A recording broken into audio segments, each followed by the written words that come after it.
আপনারা যদি ফেসবুকে কপি পোস্ট ফটো আপলোড করেন বা এই নিয়ে কাজ করেন, তাহলে আজকের ভিডিওতে দেখাবো এই কপি পোস্ট নিয়ে কিভাবে আপনারা কাজ করবেন। বা আমি একটা আইডি দেখাবো আপনাদের। এই আইডিতে শুধু তারা এরকম করে কপি পেস্ট নিয়ে ফটো আপলোড করে বেশিরভাগ।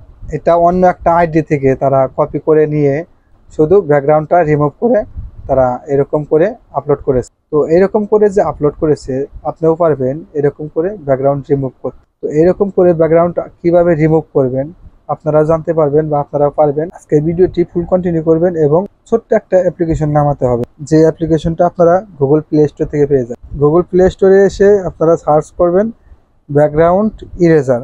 ইরেজার লেখার সার্চ, এখানে ব্যাকগ্রাউন্ড ইরেজার লিখে সার্চ করে দেবেন। আমার এই অ্যাপসটা এসে পড়েছে, তো আমার নামানো আছে, আপনারা নামিয়ে নেবেন।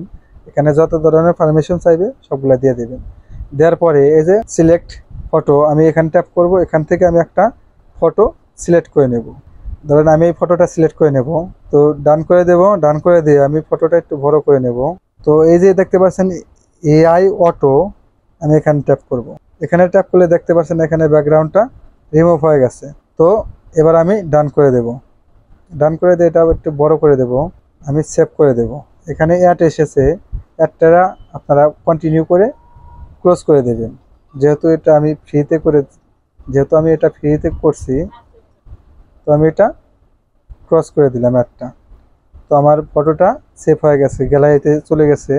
তো আমি গ্যালারিতে আসলাম, এই যে দেখতে পাচ্ছেন এখানে আমার ফটোটা এসে পড়েছে। এরকম করে আপনারা যে কোনো ফটো ব্যাকগ্রাউন্ড রিমুভ করে আপনাদের পেজে আপলোড করতে পারবেন। তো এই ছিল আজকের ভিডিওটি ভালো লাগলে অবশ্যই চ্যানেলটি সাবস্ক্রাইব করে রাখবেন। দেখা হবে পরবর্তী যে কোনো ভিডিওতে। আল্লাহ হাফেজ।